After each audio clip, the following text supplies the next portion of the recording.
생각으로는 추가 지분 투자도 가능할 것 같습니다. 삼성 파운드리가 어떻게 활용하느냐에 따라 굉장히 좋은 카드가 될 수도 있다고 생각이 들어요. 미국 빅테크들의 지분을 투자하게 하는 것도 좋은 방법이에요. 삼성 파운드리가 TSMC 대비해서 좀 굉장히 유리한 조건으로 볼 수 있는 건데요. TSMC 같은 경우는 아무래도 대만 정부의 입김이 강하다 보니까 네. 삼성전자보다는 굉장히 응시의 폭이 제한적이라고.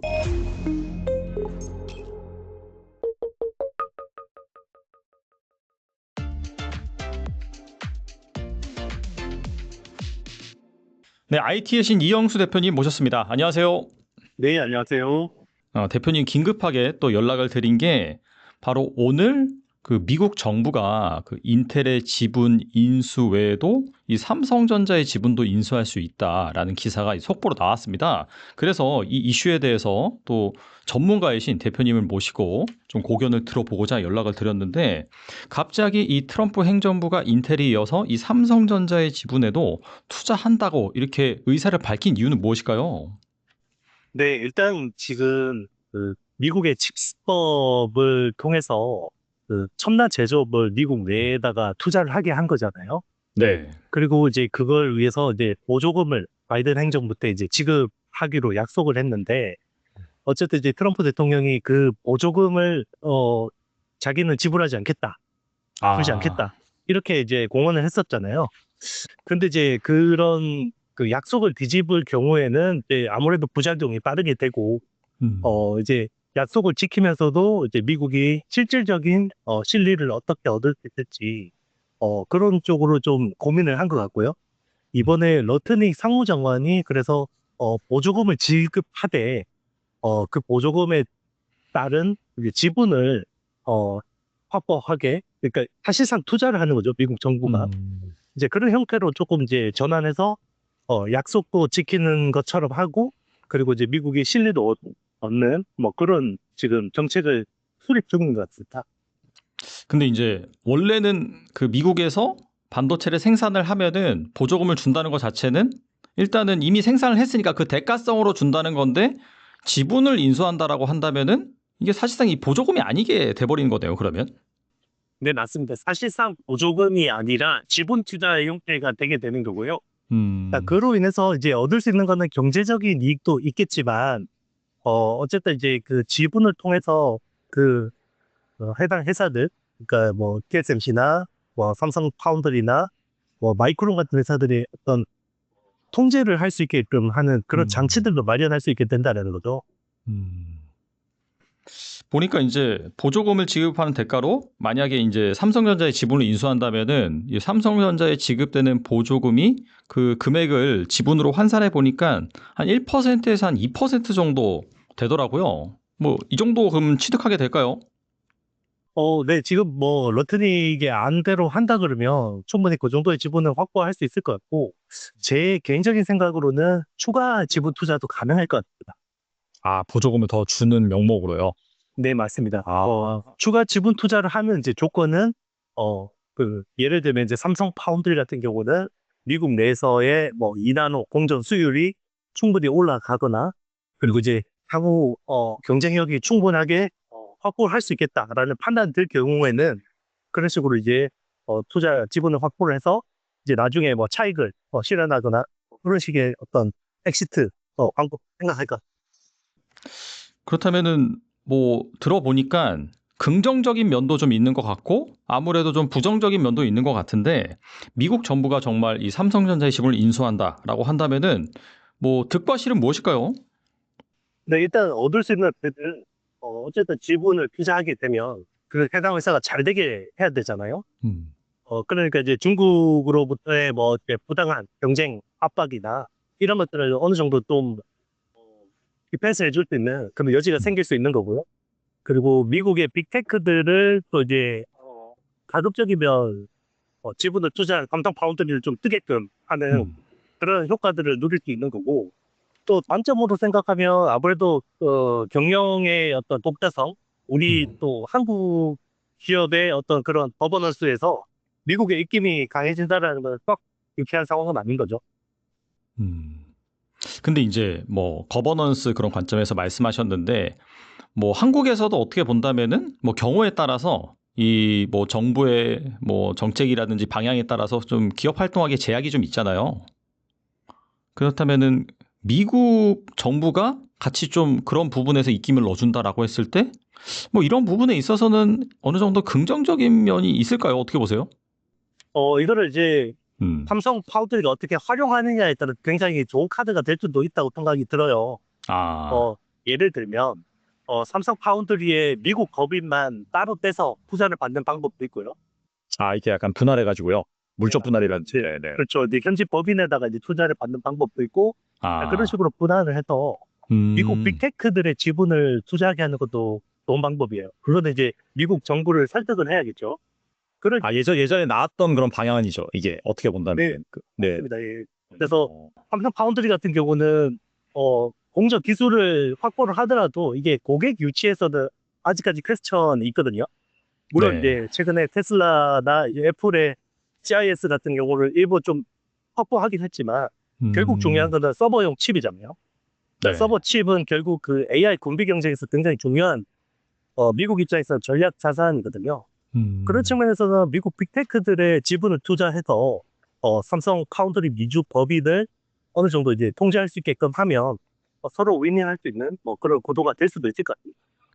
이게 사실 미국 정부의 입김이 들어간다라고 한다면 아무래도 이 중국이라든지 원래 삼성전자가 고객으로 삼았던 그쪽 고객을 잃을 가능성이 있는데 방금 말씀하신 이 파운드리에 한해서 이렇게 뭐 투자를 한다라고 한다면은 사실 뭐 삼성전자가 뭐 중국 고객 대상으로 무슨 뭐 파운드리 사업이나 그런 거를 하는 건 별로 없잖아요. 그래서 그런 이슈도 없겠네요, 진짜. 네, 이게 우리 입장에서는 별로 썩 유쾌하지 않은 상황일 수도 있는데 또 음. 한편으로 생각해 보면 이 상황을 활용해서 우리한테 유리한 방향으로 끌고 갈 수 있는 여지들도 충분히 있다고 생각합니다. 음. 보면 사실 오늘 주식시장이 별로 안 좋은데 그럼에도 불구하고 삼성전자 같은 경우에는 소폭 상승하는 그런 흐름이더라고요. 확실히 시장에서도 이러한 미국 정부의 지분 인수 이 부분을 어느 정도 긍정적으로 해석하고 있다. 이렇게 볼 수 있겠네요. 저도 개인적으로 그렇게 생각을 하고 있고요. 뭐 시장에서도 음. 오늘 같은 날에 뭐 강보합을 보이고 있다라는 거는 이걸 악재라기보다는 호재로 인식하는 상황이 음. 큰 것 같습니다. 그리고 종전에 뭐 계약을 맺었었던 이 테슬라와 애플 간의 그런 관계 같은 경우에도 만약에 미국 정부가 지분을 인수한다라고 했을 때에는 좀 더 이게 좀 탄탄해지거나 뭐 계약의 연소성이 있거나 그럴 가능성도 좀 있겠네요. 네, 맞습니다. 근데 음. 이번 그 네. 지분 투자 정도로는 뭔가 확신을 가지기는 조금 이제 미흡하고요. 여기서 음. 이제 추가 투자를 이끌어내고 구도를 어떻게 짜는지는 우리 정부나 삼성전자한테 달려 있다고 생각합니다. 음. 그리고 이게 이제 삼성전자의 지분만 인수한 게 아니라 대만의 TSMC 지분도 같이 같은 방식으로 인수한다는데 TSMC는 삼성전자와 달리 이미 대만 정부의 지분이 있습니다. 이 대만 정부의 이해관계는 어떻게 작용이 될까요? 그런 부분에서는 삼성 파운드리가 TSMC 대비해서 좀 굉장히 유리한 조건으로 볼 수 있는 건데요. 네. 어, 아마 TSMC도 만약에 그렇게 될 경우에는 미주 법인만 따로 분할해서 운영하는 걸 고민할 수도 있을 것 같은데요. 아, 만약에 그런 의사결정이 안 됐다 그러면 조금 더 삼성 파운드리가 좀 더 과감한 결정을 할 수 있을 것 같고 실제로 뭐 최근 트렌드를 보면 삼성 파운드리 같은 경우는 미주 그 테일러 팹의 최첨단 공정을 올인하는 그림이잖아요. 맞아요. 그런데 네. TSMC 같은 경우는 아무래도 대만 정부의 입김이 강하다 보니까 본사에서는 올 하반기에 2나노 공정을 셋업을 하는데 미국 애리조나 팹 같은 경우는 이 2나노 양산이 되려면 한 2년 정도의 시차가 있거든요. 네. 이런 부분들만 봐도 삼성 파운드리보다 TSMC가 굉장히 유연한 의사결정을 하기는 쉽지 않은 구조라고 생각할 수밖에 음. 없죠.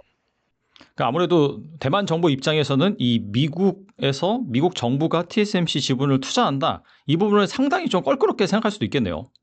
네, 맞습니다. 이거는 사실 지금 음. TSMC 같은 경우는 대만 정부 차원에서 이걸 안보의 중요한 카드로 활용하고 있기 때문에 네. 삼성전자보다는 굉장히 응신의 폭이 제한적이라고. 음. 그리고 뭐 보니까 뭐 인텔 지분 투자하고 마이크론 지분도 투자하고 뭐 삼성전자 지분도 투자하고 아무래도 이 미국에서 그리는 이 반도체 중심의 뭐 큰 그림 이건 무엇일까요? 일단 트럼프가 생각하기에는 이 보조금을 그냥 공으로 주기에는 아깝다라는 게 1차적인 생각일 것 같은데요. 그런데 이제 이거를 활용해서 또 그림을 만드는 거는 해당 기업들이나 국가들의 몫이라고 생각합니다. 그래서 우리나라 아. 같은 경우는 굉장히 이런 부분들을 잘 활용하기 때문에 굉장히 스마트하게 활용할 경우에는 이게 또 국익으로도 이어질 수 있다고 생각합니다. 그러니까 뭐 비단 반도체 그 산업 자체 내에서만 뭐 플러스 마이너스 요인을 가릴 것이 아니라 뭐 예를 들어서 미국과 협상을 하는 데 있어서 아무래도 뭐 삼성전자의 지분 투자 이슈라든지 이런 것들이 지렛대로 좀 작용할 수 있다. 그런 의미신가요? 네, 맞습니다. 일단 트럼프 같은 경우는 뭐 정책에 대해서 그렇게 뭐 디테일하게 고심을 하고 이거에 대해서 뭐 반작용이나 이런 것들을 생각하고 의사결정을 하기보다는 즉흥적으로 이루어지는 경우가 많은데요. 네. 또 보면 이런 것들을 또 잘 활용해서 어떤 외교적인 카드로 잘 쓰고 뭐 이런 것들이 또 우리나라가 해온 그동안의 어떤 방식들이거든요. 네. 그래서 우리한테도 충분히 기회가 될 수 있는 요인이라고 생각합니다. 근데 그 SK 하이닉스 지분 인수한다는 얘기는 별로 없네요. 그거는 뭐 이유가 있을까요, 혹시? 아무래도 지금 미국의 반도체 굴기라는 것 자체가 첨단 파운드리 공정을 확보하는 데 초점이 맞춰져 있습니다. 그렇기 때문에 결국은 타깃이 되는 게 TSMC하고 삼성 파운드리에 대한 부분들이고요. TSMC 같은 경우는 계속해서 인텔, 자국 기업의 인텔에다가 이제 지분 투자를 하게끔 해서 기술을 이전받으려는 니즈들이 많았었잖아요. 네. 이제 최근에는 이제 TSMC의 도쿄에서 삼성 파운드리가 이제 뭐 테슬라하고의 딜이 성사가 되고 이나노 공정에 대한 가능성들이 어느 정도 이제 확인이 되다 보니까 미국 정부 입장에서도 일단은 발을 걸쳐 놓으려고 하는 뭐 그런 측면들이 있는 것 같아요. 그럼 끝으로 이 지정학 시대 우리나라가 반도체가 나아갈 방향은 무엇일까요? 일단 뭐 지금 굉장히 혼란스러운 상황이고요. 뭐 이게 뭐 매일매일이 우리가 생각지 않았던 변수들이 튀어나오고 있는데 여기서 굉장히 유연하게 잘 대응하는 게 중요한 것 같아요. 그래서 그런 것들을 활용을 해서 우리 반도체 산업의 유리한 구도 그리고 우리 국익에 맞는 구도로 잘 이끌어가는 게 중요할 것 같고요. 그런 것들을 잘 하려면 결국 트럼프를 잘 알고 트럼프를 잘 설득할 수 있는 여러 가지 방안들을 카드들을 마련해 놓고 그중에서 이제 마치 트럼프가 결정하게끔 이렇게 이제 유도를 하는 게 되게 중요하지 않을까 생각합니다. 네, 어차피 이제 이 지정학적 시대이고 그다음에 뭐 사후관세 다 뭐 등급별로 이제 부과가 됐는데 뭐 물론 이 세계화 시대에 비해서는 뭐 관세율도 높아지면서 여러 가지 뭐 단가 경쟁력이 훼손될 수 있어도 이게 다 같이 부과되는 상황에서 어떻게 협상을 잘 이어가는지 그 부분이 중요하다 보니까 뭐 방금 말씀하신 오늘 다룬 그런 삼성전자 지분 투자 이슈 같은 경우에도 잘 활용을 한다면은 우리가 다른 나라보다 뭐 여러 가지 경쟁력을 가져가면서 확실히 좋아질 수도 있는 그런 부분이 될 수 있을 것 같기도 합니다. 네, 지금까지 이영수 대표님, 이게 바쁜 시간에 전화 인터뷰 응해주셔서 감사합니다. 네, 감사합니다.